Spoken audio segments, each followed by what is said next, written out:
Minutes after 8, how are you doing? Thank you for keeping it locked. This is the Situation Room, Kenya's biggest conversation on all platforms from Nairobi to all countries and all parts of the world. Our next conversation is going to be back on politics, on what we are seeing. So the president, according to the story we're seeing here, is president back on car sunroofs, dishing goodies. Okay. And then he was in Kisii and Nyamira yesterday, and he's talking about, no, don't worry, your DM is not in government. We're just building a government of all-encompassing, all-inclusive, broad-based, and everything. Broad and very based. Yeah, it's broad-based. Our guest is the Member of Parliament for Yatta constituency, Robert Basil. Good morning, Mheshimiwa. Good morning, how are you? Very well. We've been told to stop calling you people Mheshimiwa. Good morning, Mfanyikazi. Yes, we are people servant. Good morning, Mtumishi. Mtumishi, yes, Mtumishi is the word. Karibu sana to Kenya's biggest conversation. Thank you. It's a hot seat of the Situation Room. Good to have you back here. Thank you. Yeah. Yes. So, couple of messages before we get into the conversation. City will come with a proverb. But before City comes with the proverb, Ndu will tell you why the Aga Khan University Hospital is telling you with 9,950 shillings, you'll be sorted. In what, Ndu? Everything, basically, that you're looking for. So a checkup, how about a checkup where you go to make sure that, everything is intact? It doesn't really matter at this point, because all that we see in society, whether you're younger, older, a checkup basically gives you the blueprint into what exactly is going on, right? So with that 9,950 shillings, check up through the year, making sure that everything is intact, do the necessary tests that you need to do, any medication that you need. Just because you paid that one amount, you can get all of these things. Getting them on board, you can do it for yourself, do it for your family members, everybody. Make sure everybody's in good health. Aga Khan University Hospital believes health first, as close to you as you can get it, and you can actually get that done for that price through the year. Get your health intact, in check. Sounds good. It's very important. Yeah. It's very, very important. City. Give Mtumishi the day's proverb. Yes. People servant. All right. Dear Mtumishi, the proverbs for today come from the Central African Republic. You know how often we say the Republic of Kenya, the Republic of Uganda, but ordinarily, anecdotally, we say Uganda, Kenya, Tanzania. Central African Republic are not waiting for you to decide for them. They are called Central African Republic. Ujue kabisa. Okay? Now, the proverb of the day. If you show your strength, battle will find you. If you show your strength, battle will find you. It will. What's the interpretation of this one, Robert? It means you don't tell your people your plans. In other words, keep your secrets to yourself. Otherwise, if you tell people before, then someone will come up with a strategy to counter your plans. Keep all your cards close to your chest. Very, very close to the chest. Vakama vest. Do your next moves. Yes. Okay. Yes. Okay. So, do you think that's what's happening in our politics? Well, for now, Kenyan police are so dynamic. No one knew that Raila will be the savior of Ruto government. But apparently, that is the case. That's the truth we have today. Where Raila has moved to government, ODM is part of government now, and now we are back to the drawing board as Azimio. Yeah, Robert. Yes. ODM has released numerous statements saying, no, we are not in this crumbling government. No, but you see... And we shall not enter into this crumbling government. Individuals may have gone. Those individuals may have been our topmost leaders in the party, but the party has not. Does it need a genius to tell you that there was a negotiation? There's no way the top leaders from ODM would be given the most precious slots in government if there wasn't Raila's hand to it. And that's why we say, as much as they want to be both in government and in opposition, the truth is they've already left the government. Were they given education and health? Because in my mind, those are the most precious ministries. If you talk of treasury, where the money is, and then you move to energy, and then you move to mining, those are very precious. The two ministers I mentioned, the ones which touch most lives. Which ones? Health and education. Touching lives is one thing. It depends. Touching money is what matters. So, is Azimio then in opposition or in government? Is Azimio in existence? We talk of, if you talk of Azimio, the Azimio we have now, the leader is His Excellency Kalonzo Musyoka. And that is the Azimio which is with the Kenyans. When you talk of ODM, which was a member of the coalition, as much as they insist they are part of us, of course, not all ODM members have left. There are those who think, who still are with the Kenyans, and those are the few who are still holding on. But when you talk of the top leaders from ODM, these have already joined the government. That's why we say Azimio now is not about just the parties, but the citizens. The Kenyans who feel they've been betrayed, Kenyans who feel the frustrations, Kenyans who want good governance, those are the Kenyans with Azimio. And if you talk of opposition now, it is the citizens. You saw Gen Z is going to Parliament and even, agitating and making those very prolonged protests. That is to indicate you or to tell you the opposition is not just Azimio, but the Kenyans now. So the opposition is the Gen Z. So what is Azimio? Azimio... It's not in government. It's not opposition. What is Azimio? The Azimio parties, or the people, as I've said, Azimio now is in principle, now the outfit, where now we talk of the main parties, with Wiper being the lead in the coalition, Jubilee. And then now the citizens with us. Because it's not just having a political outfit, but having a party or a coalition that resonates with the needs and the realities of citizens. Okay. We talk of Gen Zs, they are complaint of unemployment, opulence in government, corruption in government. Those are the agitations. Those are the issues that we are raising. Yeah. And even that led to the dissolution of cabinet and the formation of a new cabinet. Yes. And the nominees went through a parliamentary vetting process. And the leader of Wiper, who you're now saying is the leader of Azimio, the last man standing, Kalonzo Musyoka, had asked the leaders of Wiper in Parliament to vote no. But there was no vote. Okay. Are there members of Wiper who sat in the Committee on Appointments of the National Assembly? Two. Yes. How did they vote? You see, when you look at the Committee on Appointments, there was no voting there. It was about scrutinizing the candidates. It's like when you go for any interview, you ask, what is your name? What is your motivation for this position? What new value are you bringing on board?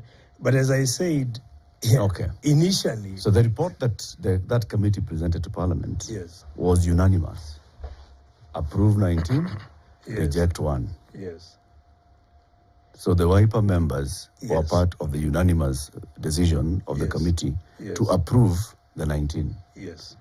This goes against what Kalonzo had asked them to do. What you can look at in that particular, in the vetting report is about the signature. I don't know whether they signed the report, because when they tabled in Parliament, normally in terms of those who signed, that was not brought to our attention. But what I can tell you for sure is the position in terms of many of us, including myself, and I said it initially, this was more of a flawed process, a rubber stamping exercise. Because how do you expect, for example, a member of Parliament to vet a fellow body, a fellow member of Parliament, who are all sitting together? That was, as much as the Constitution says so, I think it was more of a rubber stamping exercise. And myself, I also, although I was not given a chance to contribute on the floor because it was a bit skewed, they were only selecting members who they think were not or were more supporting the whole process. You saw it very clear, ESCC writing to the committee, telling them someone, for example, Oparanya in this case, he was not supposed to even have appeared onto the panel because ESCC said we have reservation to that particular nominee. But what happened? They allowed the gentleman and he was cleared through, Yes. Myself as a member of Parliament, before you are allowed to vie for position, there are minimum requirements. One of it is ESCC certificate. clearance from ESCC. Number 2 is help certificate, meaning you have no outstanding debt with the government. But here you have someone who has been appointed, and the ESCC says clearly, categorically, don't clear that particular individual. But they all turned a deaf ear to the whole, to the request from ESCC. When in principle, we should be in the front line to safeguard Chapter 6 of the Constitution and ensure we fight graft. Mtumishi Basil, the senior most Wiper member in the National Assembly is the deputy minority leader. Yes. Right? Yes. He sits and was sitting in that committee on appointments. Yes. He sat throughout. Yes. He even asked questions to those members that you're saying should not even have appeared.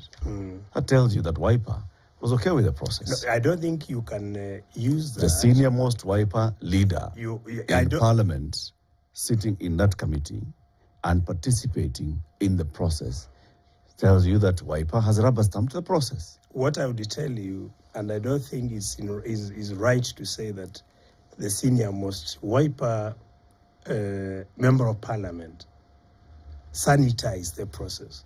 What I would say, in principle, him as individual, I think he only abided by the doctrines of the appointing committee.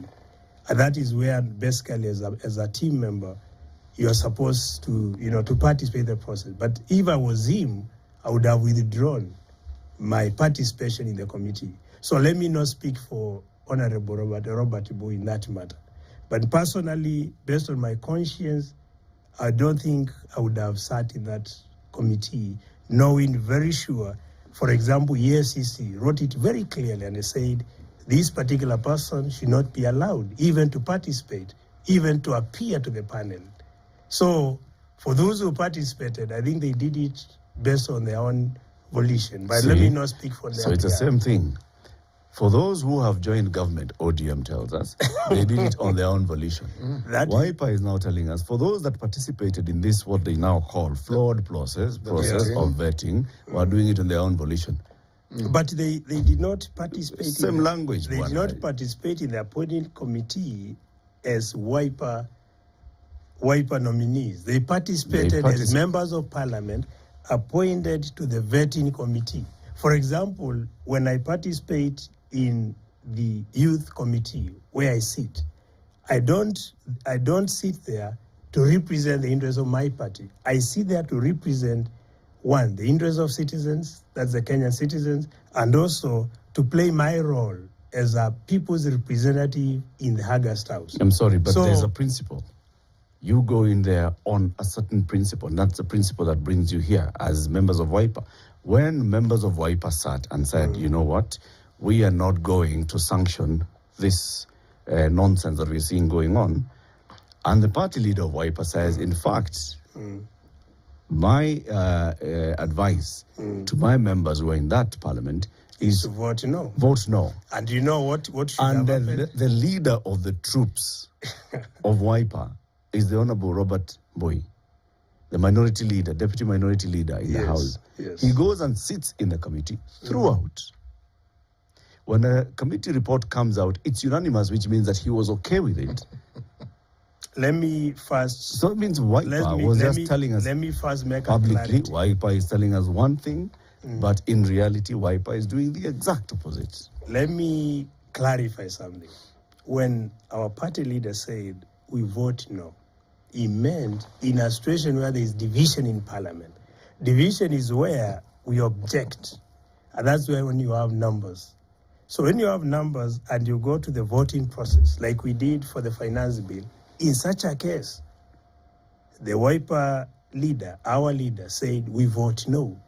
But there was no moment for such to happen.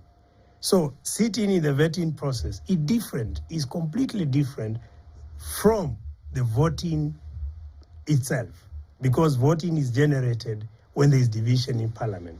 And when that division occurs, as members, that is the point at which you cast your vote in respect either to, for example, if the party position is we vote no based on certain reasons, then in such a case you do so. Or you vote based on your own personal reservations. Okay. For example, in the finance bill, most of us voted based on how we feel, and also looking at the clauses in the bill and what our electorates wanted to see done, because you have to represent them. Remember, we are representing the people, not necessarily the party. I will cede the ground shortly, but I'll cede with this. Voting is not only when there is division. Yes. Even an acclamation is a vote. Even the preparation and presentation of a committee report to the House is a vote. But the vote... Because if a member objects to what the committee, the report is saying, the member can declare that I object. I dissented to what the majority have said in this report. Yes. There has been no dissent. There was acclamation. A couple of voices were heard saying, no. You know, I see it. If you talk of the acclamation, that one I tend to disagree, because sometimes, you know, when you listen to the Speaker of Parliament, sometimes the nays and the, you know, those who are saying the highs and all that, you may not very well make a clear distinction in terms of the voices who are the majority. Sometimes because the speaker, as much as he's supposed to be impartial, he tends to lean towards the majority party, and that is the government, the UDA party. In this case, the vote which the party leader meant was a vote whereby there is division in Parliament, and we are all called to make our vote, either yes vote or no vote. That moment did not happen. In this case, when you say like in the committee, if you have a dissenting voice or you have a reservation, you are not supposed to append your signature to the report. In this case, I cannot defend them, neither support them, because I don't know whether they appended their signature or they did not. As I've stated clearly, the report which was tabled in Parliament, we did not have a chance to look at how many of the members assented to the report. And we presume maybe Honorable Mbui and Honorable Mule did not assent to that. But let me not speak on their behalf. But what I would tell you, the cabinet slots for some, for example, those with ESCC outstanding cases, should not have been cleared. Okay. That is my position. Because we are talking of a country where we are supposed to uphold the Constitution. And the Chapter 6 of the Constitution is very clear on integrity issues. So if you have an outstanding case in court, and even the body authorized to defend or to ensure issues of graft are well fought and tackled in this country, says clearly, don't clear this person, then we should have respected that. There are so many, if it's about balance in terms of numbers, ethnic balancing, there are so many lawyers who could have been appointed and who could have fit into that position. So why would we just get or appoint people who have issues or who have questionable integrity issues? So that is the position. That's what exactly many Kenyans are asking themselves. Can we look Do we have a shortage of professionals or experts who can do the job? The answer is no. Is no. Yeah.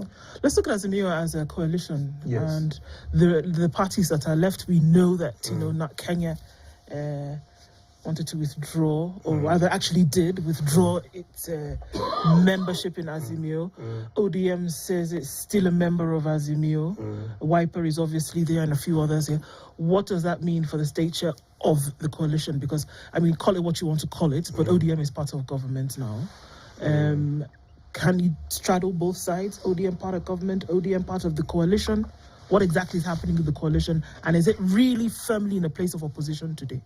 What ODM are doing by spreading their wings, one in government, the other one in opposition, is a watermelon kind of character. It's interesting that you choose that fruit, but okay. You could have said avocado, but it's fine. Especially as your party leader is anyway. We know the proponent of watermelon, the person who came up with the name. Yes. And it exactly depicts the kind of character he has. When they want to be one side in government, the other side in opposition, in principle, it means they are extremely undecisive. because you need to be decisive. You need to make a choice.